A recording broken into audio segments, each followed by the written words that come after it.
So, wow, this is a hard one. The best way to approach this is to look at, this movie is going to be nominated for the Oscars for Best Picture, Best Cinematography, Best Score, Best Direction, Best Performances. Performances by two people. And you know them when you watch the movie. So, this is a long movie. Yeah, let me just put it out there. It's a very long movie. And for some people, it may be boring. Let me explain. I watched this movie with a friend of mine. We've watched The Flash and Dungeons and Dragons before with her. And when we watched Dungeons and Dragons, engaged throughout the movie, she never took out her phone. She never at one point stood up to leave the room. We watched The Flash. Absolutely loved it. She laughed. She gasped. She almost cried. Never left the hall. So we went into Oppenheimer. I was excited.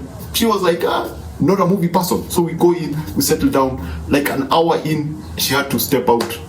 Came back, took out her phone like 2 times. And between those 2 times, she also had to leave the room.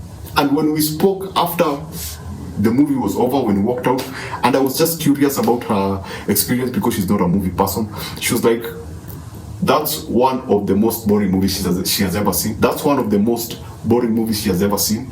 But boring interesting. Boring interesting in that it had a pocket of really good stuff that you could actually follow. It was really well paced, but it was super long, and sometimes it felt like they were meandering. And again, she needs actually to rewatch it and understand. And for me, I agree with a few things. Like, I actually need to rewatch this movie to understand. I get the idea. If you're going in for the explosion, this is not a movie about the explosion. This is a movie about Oppenheimer. I enjoyed this movie because cinema, right? There are people out there who actually appreciate cinema for what it is. It's visual storytelling, and the visual aspect of this movie is one of the best things about this movie. The shots are beautiful. The performances, Oppenheimer, Cillian Murphy and Robert Downey Jr. I have a feeling that they might be nominated for the Oscars because of their performances. And I'm not saying that all the other actors did not do a great job, because this is a very star-studded movie. They all did a fantastic job, but those for me were the standouts. The set designs, that's the other thing I noticed. It's pretty, it feels like that particular period. It doesn't feel modern. It doesn't feel like they're trying to create a world that feels that particular period. It actually feels like we are in that particular period. I absolutely love the score. I love the sound design.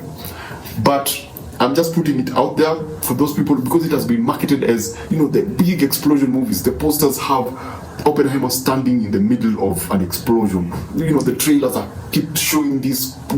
No, it's not about that. It's just following this guy. Actually, the simplest way of putting this, and based on my understanding, it's, imagine you're someone who can do something special. Then you do something special thinking that you're doing it for the right thing. And then people take that something special and do something else with it.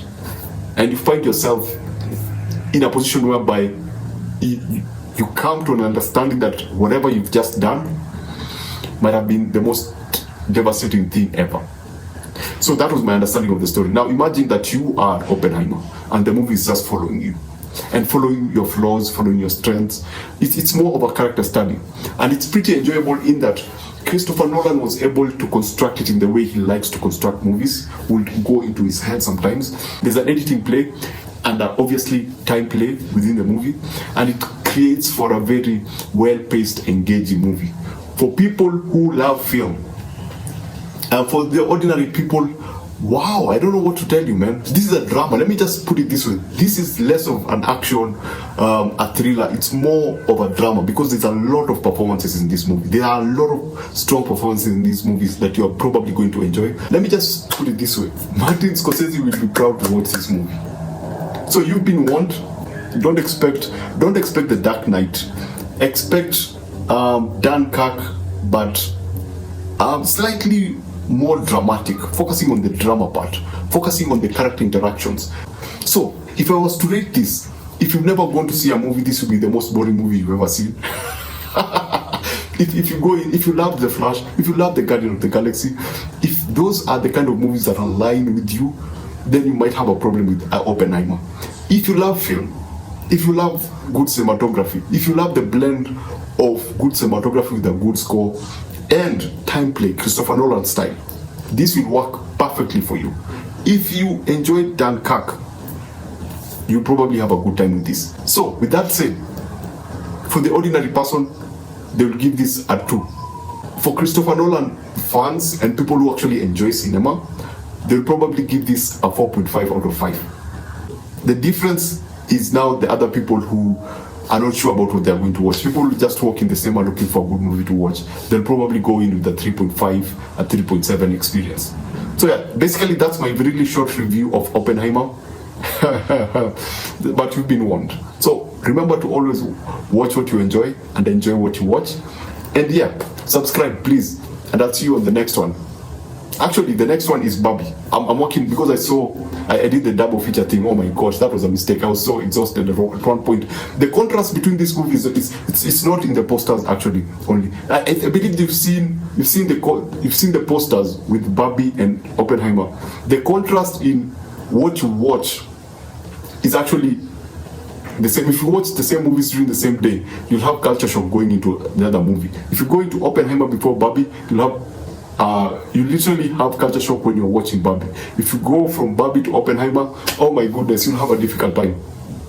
My review of Barbie is coming up. So yeah, thanks for watching, and I'll see you Barbie.